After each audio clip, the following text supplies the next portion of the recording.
تللم تللم تللم تللم.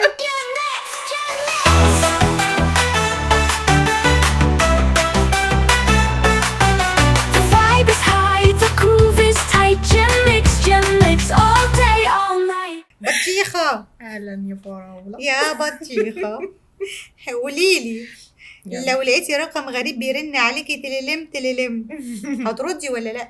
يعني على حسب على حسب ايه اللي مؤاخذة؟ يعني لو مستنيه مكالمة هرد، لو مش مستنيه ما انت مستنيه مكالمه هتبقي عارفه ان في حد هيكلمك فهتبقي عارفه رقم، مش فاهمه. لا يعني حد غريب، يعني مثلا الاونلاين اوردرز اللي مش بتخلص. ايوه مش هسجل ارقام المندوبين بتوع مصر كلهم. صحيح فدول بنرد عليهم. فلو انت طالبه اوردر او حاجه لو في رقم غريب هيكلمك هتردي عشان انت متوقعه انه يبقى ليه علاقه.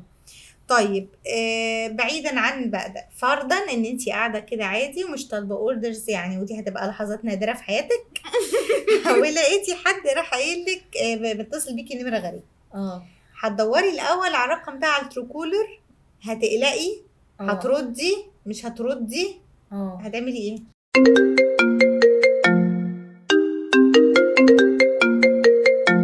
انا قلقت دلوقتي اصلا لما تخيلت الموقف. ليه؟ عادي وانت قاعده كده في رقم غريب رن.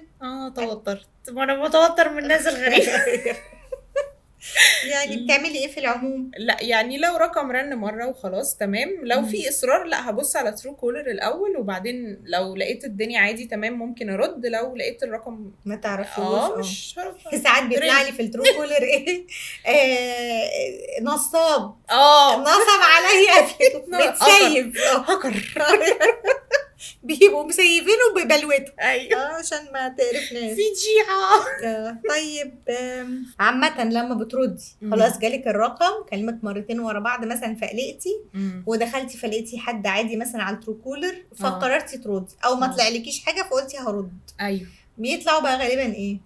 اقول ريل استيت يا ماما حضرتك عندنا اوفر رهيب كام يا حاج معيش فلوس تروح تسجن وتعالى خد شاليه حلو اوضه وحمام عارفاه 40 متر. ايوه كويس يا عم ما تسجن.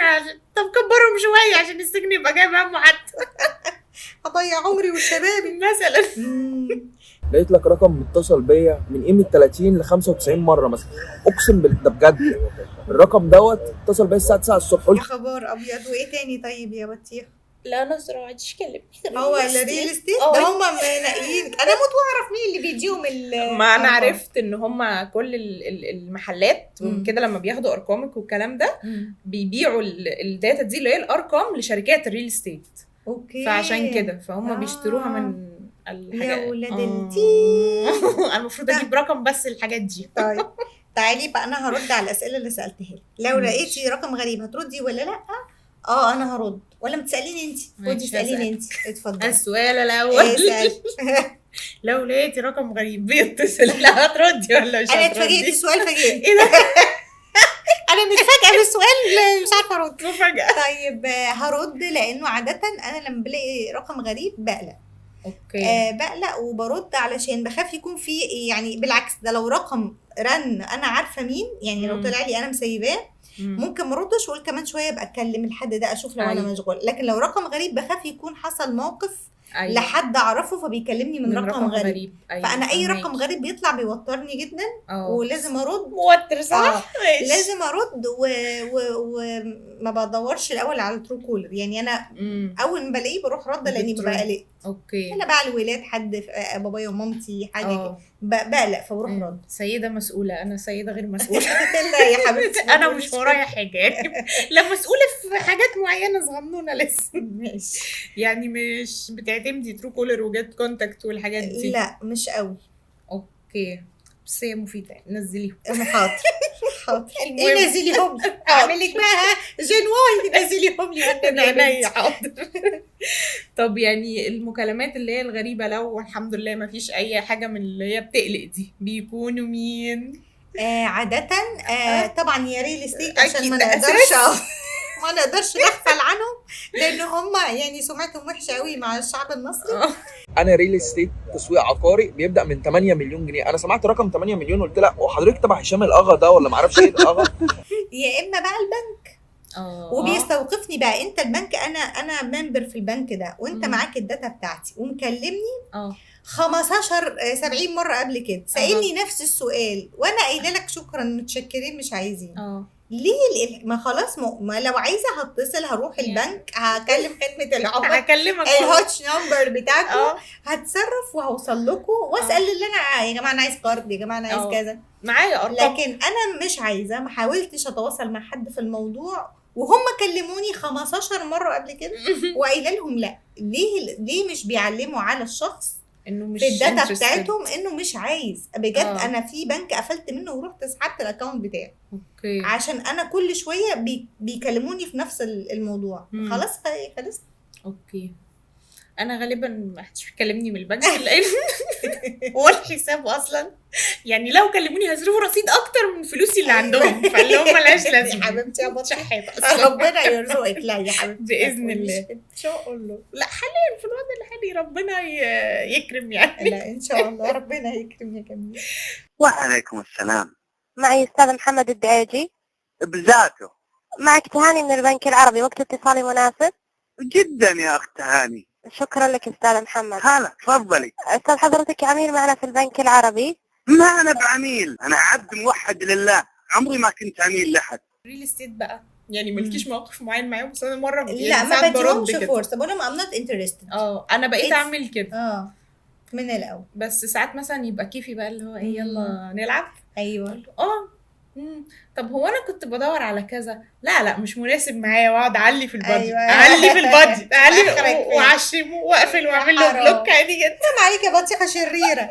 لا ما بعملش هو اللي بيزهقني. لا انا بقول له انا شكرا مش مهتمه. ولو بقى البنك يعني مؤخرا بقيت اقول لهم على فكره لازم تعملوا سيستم ان يعني انا اتسالت كذا مره، لان كانوا بيقولوا دخلت احنا بنك فلانه احنا بنك فلان، فتفتكري في حاجه يعني غير فلوس ال 62 جنيه اللي عندكم غير 162.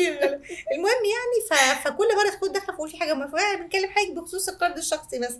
لا حضرتك متشكرين مش عارف، ما خلاص بقى ما اتسالت فيه 70 مره قبل كده. هتحب تحبس انا بدالي؟ غلطتي اني برد على التليفون، انا بقلق بس والله. انت بتحبس بدالي 2 سؤال. لا خلاص اسكت بقى.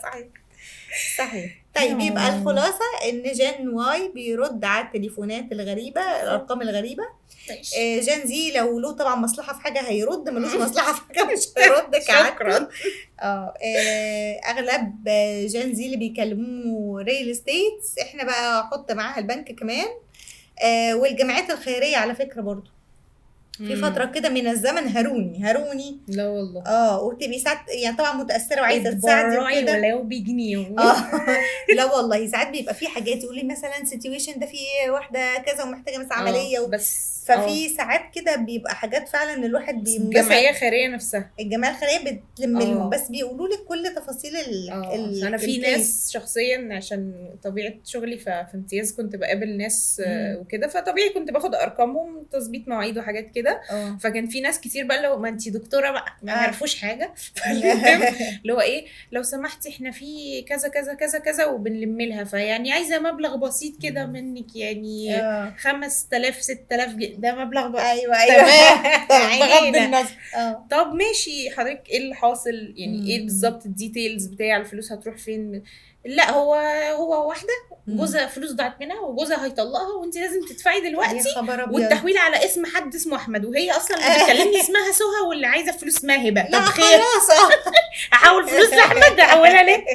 يمكن عايز يتجوز ولا حاجه وانا مالي اتجوز فلوسها يعني معلش او عايز يخش الجامعه يعني مش مهم انا مالي. لا لازم الواحد والله يتحقق يعني هو بيطلع الفلوس هي رايحه لمين برضه. يلا اقفلي اتفضلي اقفلي. الخلاصه اللي مش عجباني الخلاصه يا جماعه ما تردوش على ارقام غريبه عشان بيوجع الدماغ. ماشي يا بطيخه. يلا باي باي ونشوفكم على خير الحلقه الجايه.